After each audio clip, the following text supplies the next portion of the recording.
크리스마스가 가까워질수록 거리는 점점 화려해졌다. 전구가 반짝이고 카페에서는 캐롤이 흘러나왔다. 그런데 이상하게도 그 모든 밝음이 내 마음에는 전혀 닿지 않았다. 29번째 겨울, 나는 어느 때보다 고단한 삶을 버티고 있었다. 회사에서는 구조조정 소식이 돌고 믿었던 인연은 조용히 멀어졌고 퇴근하면 돌아오는 곳은 습기 찬 반지하 방 한 칸뿐이었다. 행복을 느끼기에는 마음에 남은 공간이 거의 없었다. 12월 23일, 평소처럼 지친 몸을 이끌고 퇴근해 집에 도착했다. 그런데 문 앞에 작은 택배 상자가 하나 놓여 있었다. 주문한 물건도 없는데 보낸 사람 이름도 낯설었다. 이상하다 싶으면서도 상자를 열어보니 안에는 손바닥만한 크리스마스 미니트리 하나와 짧은 메모가 들어있었다.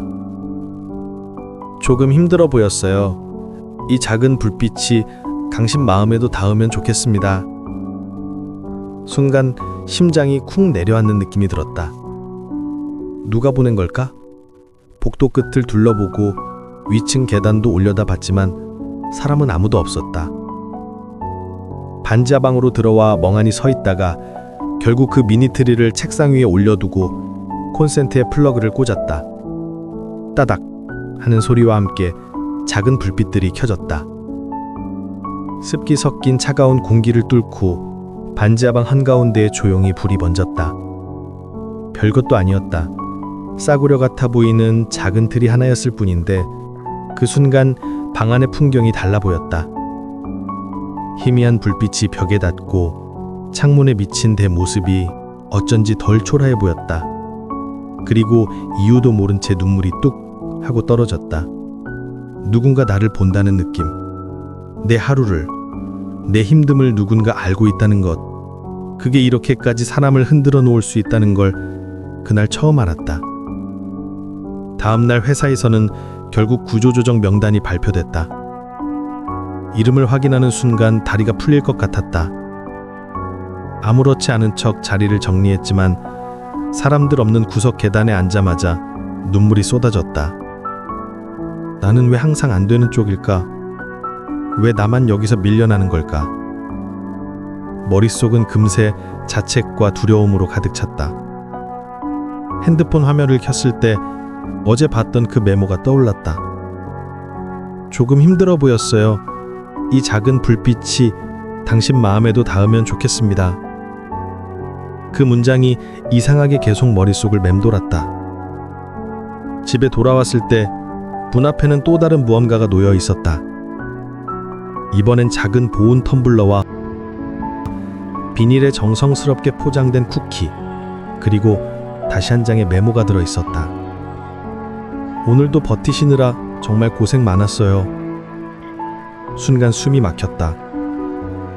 누군가 내 하루를 보고 있는 것 같았다. 누군가 내 마음의 온도를 알고 있는 것 같았다. 텀블러를 손에 꼭 쥐고 방으로 들어와 트리 불을 켰다. 작은 불빛과 따뜻한 텀블러가 나란히 놓이자 방 안에 겨우 살아있음 같은 감각이 조금씩 돌아오는 것 같았다. 그래도 정체는 여전히 알 수 없었다. 며칠 뒤 옆집 아주머니가 우연히 나와 마주쳐 말했다. 그 틀이 예쁘네. 예전에 이 건물에 살던 남학생이 있거든요. 겨울만 되면 몰래 누군가 문 앞에 선물을 두고 가곤 했어요. 그냥 힘들어 보이는 사람 있으면 챙겨주더라고. 근데 작년 겨울에 갑자기 사고로 세상을 떠났어요. 이상한 건 그 후로도 가끔 이렇게 누가 선물을 두고 가더라니까. 그 말을 듣는 순간 등줄기에 전기가 흐르는 것 같았다. 그 남학생의 이름을 듣고 나는 숨을 멈췄다. 택배 상자에 적혀있던 이름과 같았기 때문이다. 이미 이 세상에 없는 사람이 어떻게 내게 선물을 보낼 수 있을까?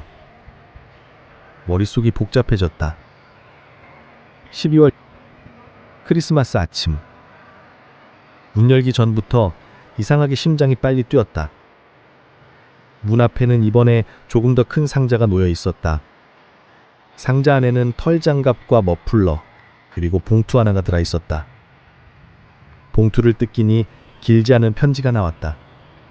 아들은 이 세상에 없지만 우리 아들이 세상에 남기고 간 작은 불빛을 꺼뜨리지 않으려 합니다. 우리 아들이 생전에 같은 건물에 사는 한 사람이 참 성실하게 하루를 버텨내고 있다고 자주 말했거든요. 퇴근할 때마다 지친 얼굴로 돌아오지만 다음날 또 묵묵히 나가는 모습이 멋지다고요. 당신도 누군가에게는 반짝이는 빛이 되고 있대요. 그러니 너무 혼자라고 생각하지 마세요. 당신 덕분에 누군가도 버티고 있으니까요. 편지를 읽을 동안 눈물이 앞을 가렸다. 나는 늘 제가 가장 바닥이라고 생각했다. 누구에게도 필요 없는 사람이라고, 누구도 나를 신경 쓰지 않는다고. 그런데 누군가는 나를 보고 있었다.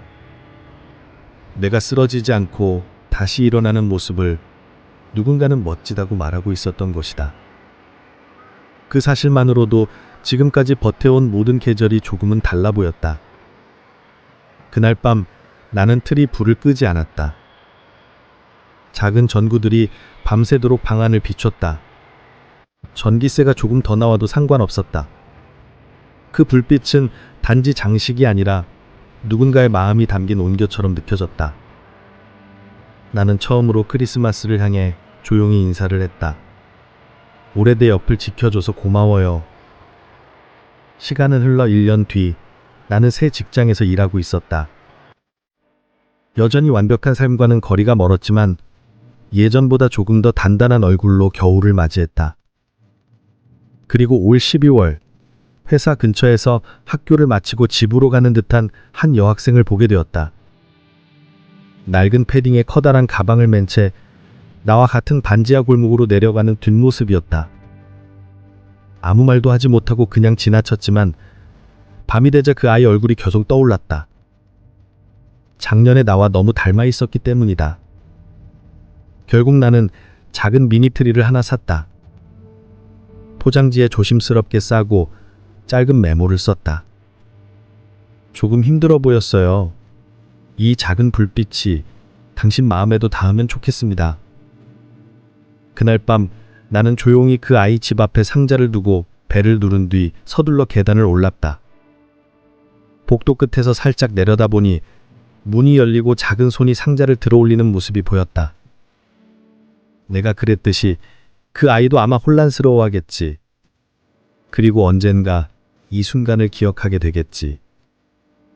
창문 밖을 보니 골목 끝 집 창문에서 작은 불빛이 반짝였다. 작년 겨울 내 방을 비추던 그 불빛과 꼭 닮은 색이었다. 나는 조용히 눈을 감고 속삭였다. 고마워요. 당신이 시작한 기적 제가 이어가고 있어요. 크리스마스의 기적은 그렇게 거창한 게 아니었다.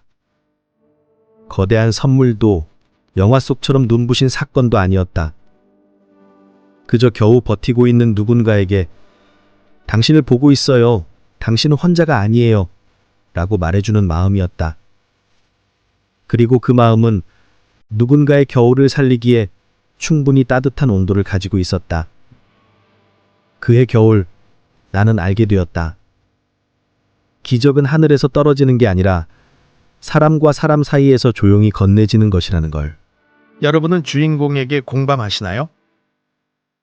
감사합니다.